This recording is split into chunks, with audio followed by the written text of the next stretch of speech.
guys, welcome to my channel. In this video, tuturuan ko kayo ng life hacks. Magwi-withdraw tayo ng walang ATM. Nasira na kasi yung ATM ko. Na-try ko pa lang yun ng isang beses sa company. Bawal kasi mag-record. Kaya gagawa na lang tayo dito sa labas. Dito na lang tayo magre-record. Tsaka sana pala sa doon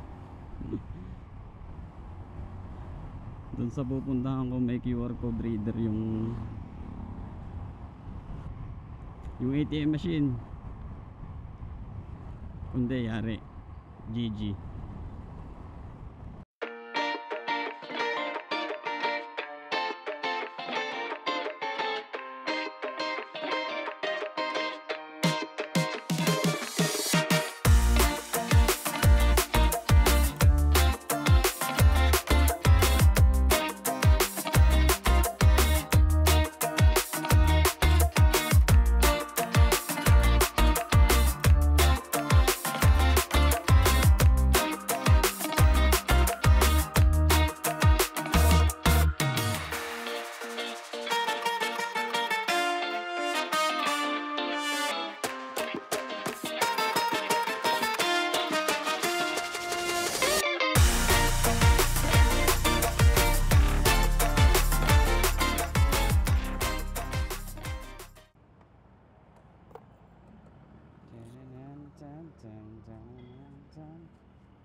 Puta, baka pala wala akong signal. GG.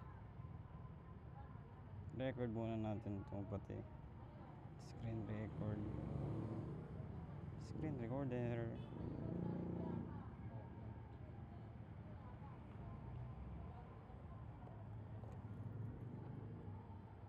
Una natin gagawin, gagawa tayo ng QR code.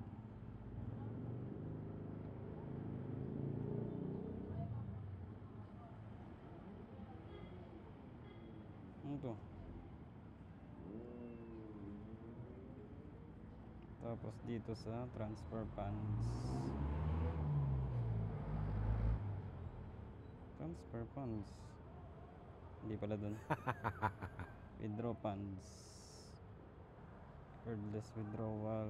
Withdraw via QR code. Let's go. Tayo ng 4 or 5.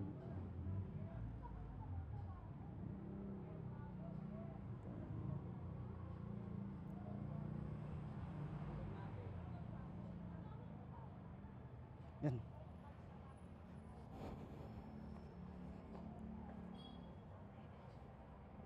Ano ba yun ito? Ay, kailangan pala itong enter keyword.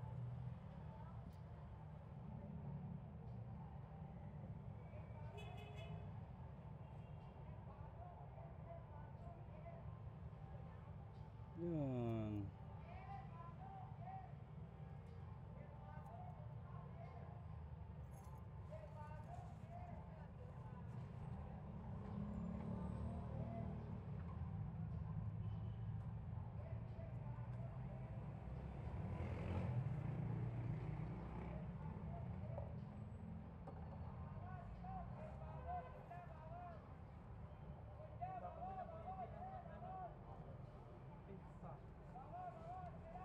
Okay. Ayos na. Kahit walang ATM.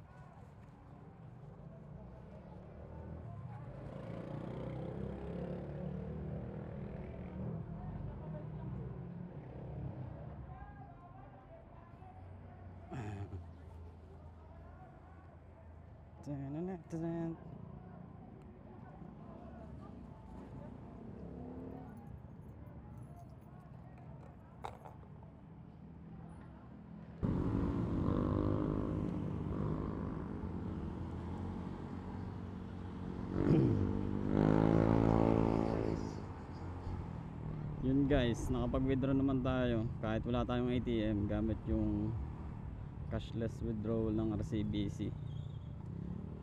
Pwede nyong isend yung QR na yun sa ano, kapamilya nyo.